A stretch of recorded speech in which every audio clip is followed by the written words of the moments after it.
سورة الملك. بسم الله الرحمن الرحيم.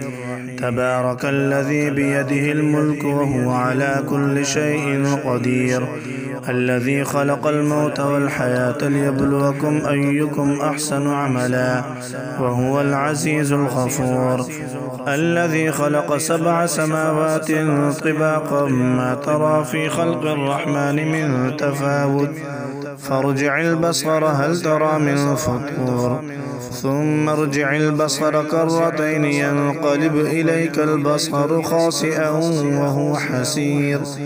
ولقد زينا السماء الدنيا بمصابيح وجعلناها رجوما للشياطين وأعتدنا لهم عذاب السعير. وللذين كفروا بربهم عذاب جهنم وبئس المصير. إذا ألقوا فيها سمعوا لها شيقا وهي تفور، تكاد تميز من الغيظ، كلما ألقي فيها فوج سألهم خزنتها ألم يأتكم نذير، قالوا بلى قد جاءنا نذير، فكذبنا وقلنا ما نزل الله من شيء إن أنتم إلا في ضلال كبير.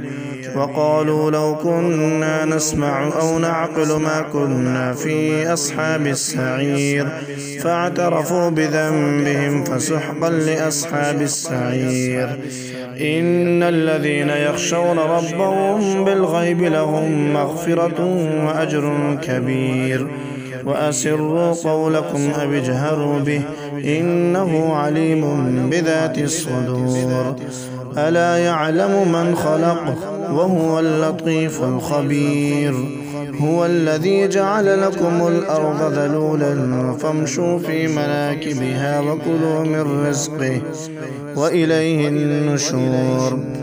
أأمنتم من في السماء أن يخسف بكم الأرض فإذا هي تمور، أم أمنتم من في السماء أن يرسل عليكم حاصبا، فستعلمون كيف نذير. ولقد كذب الذين من قبلهم فكيف كان نكير. أولم يروا إلى الطير فوقهم صافات ويقبضن ما يمسكهن إلا الرحمن إنه بكل شيء بصير. أمن هذا الذي هو جند لكم ينصركم من دون الرحمن إن الكافرون إلا في غرور. أمن هذا الذي يرزقكم إن أمسك رزقه بل لجوا في عتب ونفور. أفمن يمشي مكبا على وجهه أهدى أمن يمشي سويا على صراط مستقيم. قل هو الذي أنشأكم وجعل لكم السمع والأبصار والأفئدة قليلا ما تشكرون. قل هو الذي ذرأكم في الأرض وإليه تحشرون. ويقولون متى هذا الوعد إن كنتم صادقين. قل إنما العلم عند الله وإنما أنا نذير مبين. فلما رأوه زلفة سيئت وجوه الذين كفروا وقيل هذا الذي كنتم به تدعون.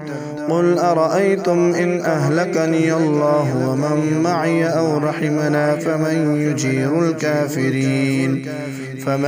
يجير الكافرين من عذاب أليم.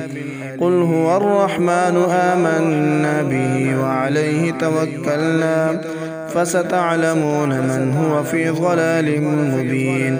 قل أرأيتم إن أصبح ماؤكم غورا فمن يأتيكم بماء معين.